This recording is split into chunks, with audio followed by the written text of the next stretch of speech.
Here at the Ford Center, Big 12 Media Days presented by Microsoft Copilot, and we are co-piloting right now with Joey McGuire, the head football coach for Texas Tech. Anything going on this offseason in Lubbock?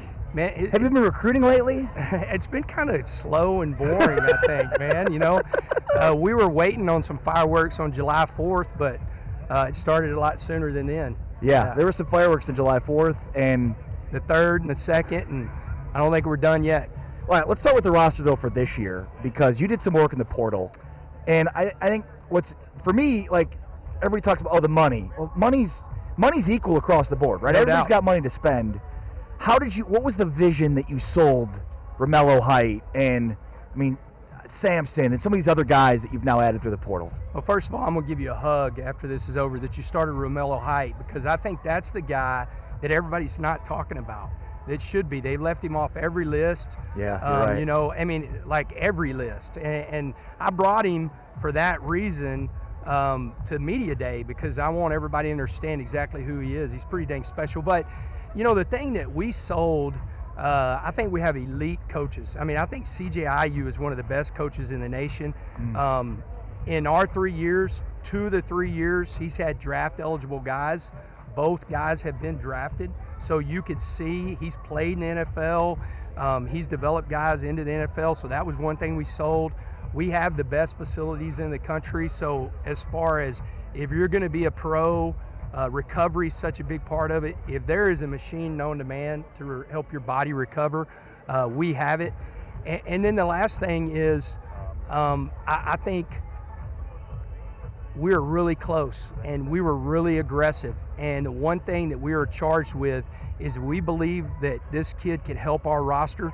Don't let him leave Lubbock, Texas. And that was one thing that we didn't do in the process, is we didn't let him leave Lubbock, Texas.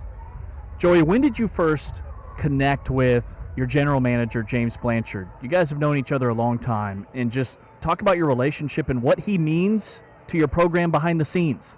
Yeah, you know, I'm glad, God, that's so funny. I'm glad you asked that, because people have asked, but I always go back to like whenever Rule hired him. But I still remember in 2017, he's running like his own recruiting service.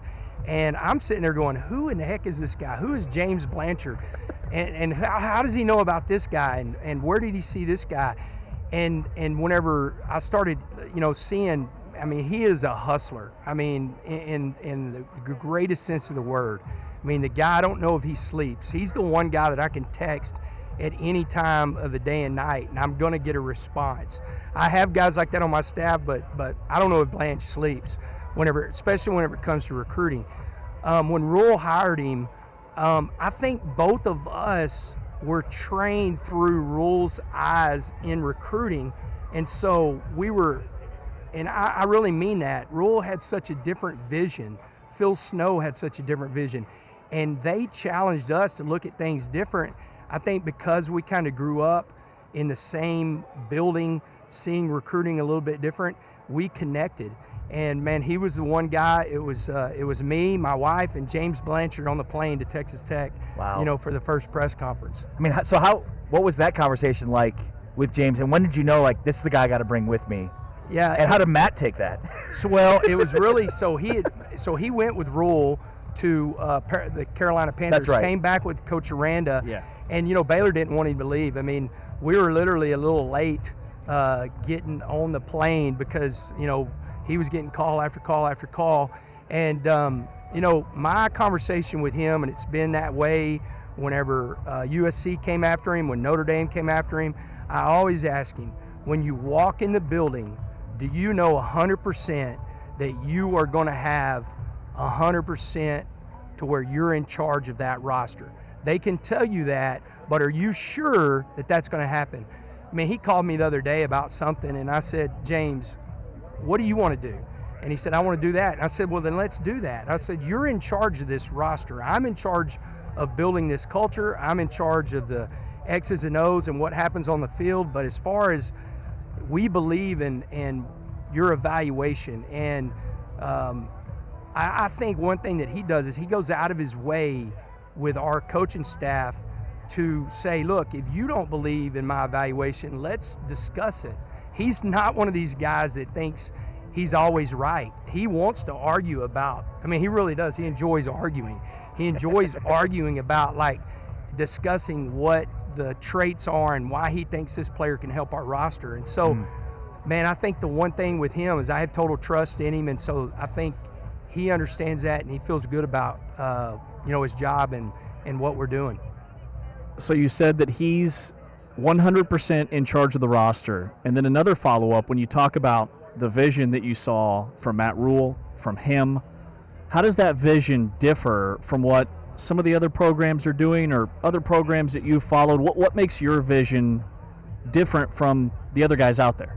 Yeah, I think one of the biggest things is tape is not going to be the end-all be-all. Like whenever I'm recruiting players and I back it up with stats and everything like that, but when I'm recruiting players, I tell them and their parents, you got to understand you're being recruited by us because you have NFL traits. There's something that you have that you do that's beyond the tape of why we're interested. We've got guys that have won state in triple jump. We've got guys that have won state in the hurdles, the arm length, and there's not a time that we have a kid that we don't have verified arm length, hand size, height, weight. Yeah. We have it on video to where it's a high school coach doing it. We send them a video showing, hey, this is exactly how we want that measured. And so I think part of that is we really believe in the numbers. And then if you do it that way, you have to believe in your coaches. You have to believe that in your strength staff that they can develop these players that are coming in with those numbers. I love the way you've embraced the pressure this offseason. I think obviously with the roster and the expectations, that's the right approach. It feels like it's kind of on you. It is. It's like this thing is going to sink or swim on Joey McGuire, which I feel good about as somebody that's watched you and observed what you've done as a coach. But do you feel like that? Like the talent is there, everything's there. It's just whether or not the coach, the culture, that stuff can lift this program. Yeah, that's going to be one of the first things whenever we have our first meeting going into camp that I'm going to tell the players, like, hey, and as part of our player coach's oath, I will know and do my job. I tell the players all the time, if you know and do your job, then there's no pressure on you. Now it's really on us. And the one thing that I'm going to tell them is what you just said. Like, guys, y'all go work hard, play hard, and enjoy all the moments. And let me deal with the pressure if there's any pressure, which there's going to be. But one of my good friends, Jack Richards, who's a Red Raider, and his son played at Texas Tech, played at South Lake Carroll. He said, it's all perspective. People look at pressure or they can look at an opportunity. Yeah. I look at it as an opportunity.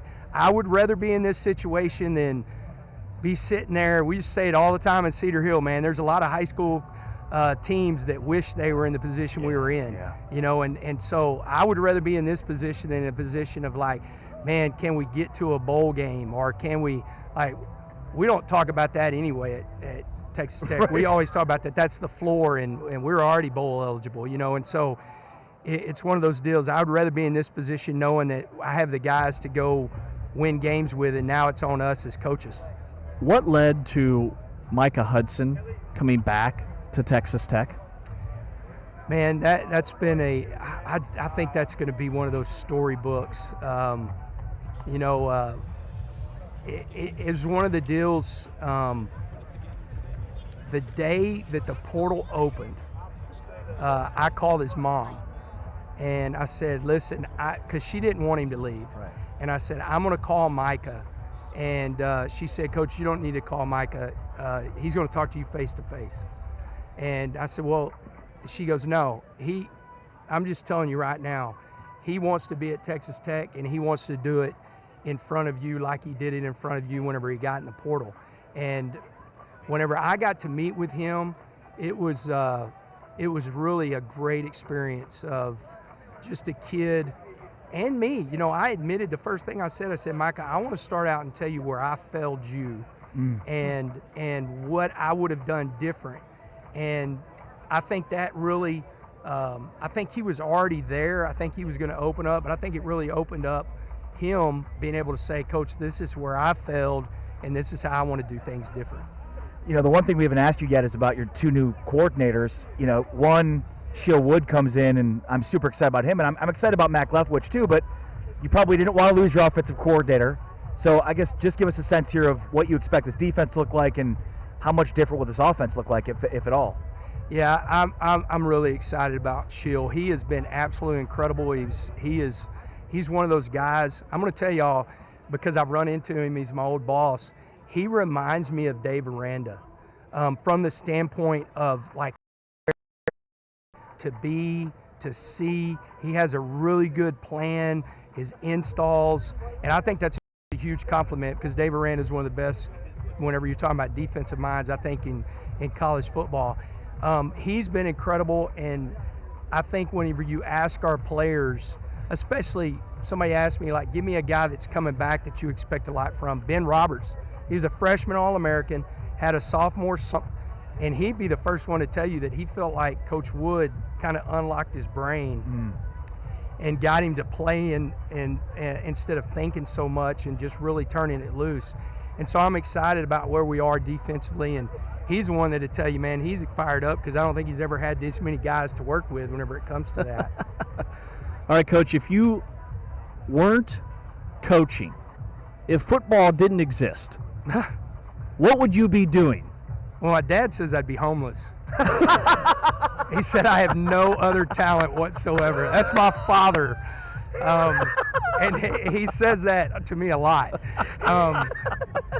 Man, honestly, I would be, and y'all have heard me say this before, I'd be you guys. Like, I love this side also of reporting the stories and the sports, and I've got to do it a couple of times. I did it in 2008. I actually had Trinity versus, I was the color commentator. I had Trinity versus Plano, and Rex Burkhead was the running back. Awesome. And so I got to do that. I did some stuff with Fox when we weren't in the state championship games. I got to do some of the state championship games in studio, and man, I loved it. So I'd love to do this if I wasn't coaching football. That's amazing. Hopefully you'll be coaching football for a long time. I think you will. That's the Appreciate you, plan, Coach. man. Thank you, Joey. Thank you, guys. Wreck 'em. Joey McGuire, head coach of Texas Tech.